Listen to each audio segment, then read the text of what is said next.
When I was 10 years old, I had the coolest car ever. Gas-powered go-kart, a replica of a 1935 Ford Convertible, bright yellow paint and fire painted down the sides. Now, before I tell you too much about my life behind the wheel, let me go way back and tell you a little bit about how I got there.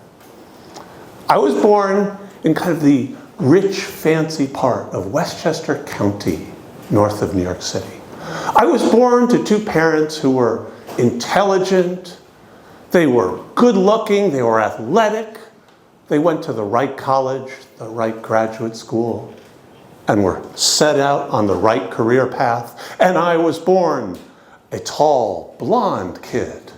There I was as a child. What a perfect life I'm stepping into.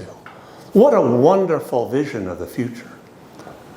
But like many things that look so perfect on the outside, when you look inside, it's sometimes not quite as perfect. I was painfully shy. I was filled with anxiety that I'm not good enough. Will I do the wrong things? Will I say the right thing? I was almost constantly sick, with asthma, with allergies, with chest infections, with trips to the hospital countless times to help me breathe. And then my perfect vision and that perfect childhood took another interesting twist when my parents got divorced and I got two new parents. One of them was my stepfather, Nick. Now, Nick came from the part of Westchester County that was maybe considered the wrong part in the people in my town. He was born from first immigrants to the US who came over from Sicily, Italy. His dad didn't speak any English when he came, but through hard work and blue-collar jobs like working in a coal mine, he built a life. Nick in his childhood, as near as we can tell, kind of raised hell running around on the streets of White Plains, New York. Not much interested in school, so he dropped out at age 17 and joined the Navy. He was, in the eyes of my grandmother, probably not the perfect choice by my mother to enter our family as her new husband. And to me, he was the greatest thing that happened to my childhood. He was the perfect role model. Where I felt afraid, he charged into the world and lived life to the fullest. Where I worried what people thought about me and did I do the right thing, he didn't care. What he did do is he looked at me and he spent time and he cared for me.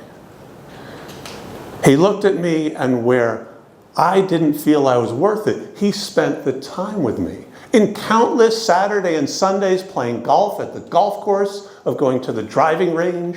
He showed me how to collect coins, and we went to coin collecting conventions. We drove together to Florida. He took the time to let me know how much I mattered. And then there was the go-kart.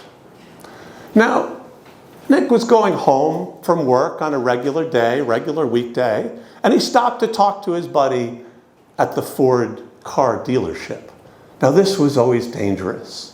We couldn't count the number of times that he'd leave the house in one car, and at the end of the day, a new car would come in. Brand new. Nobody knew it was coming, and I'd wonder, did I leave anything in the back seat of the car that just disappeared? But this time it wasn't a new car. It was a go-kart.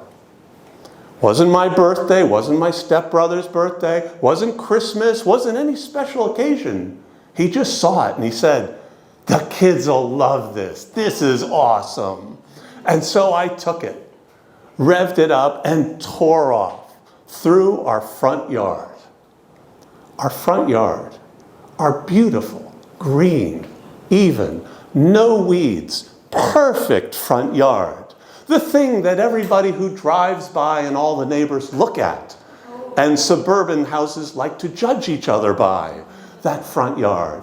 And I turned it into a racetrack. I tore around corners. I went all over the place, with every turn ripping up more of that perfect grass. I can't believe he let me do it, and my stepbrother do it. But in his view, the laughter and joy and fun of a 10-year-old was vastly more important than how the lawn may look or what the neighbors may think. He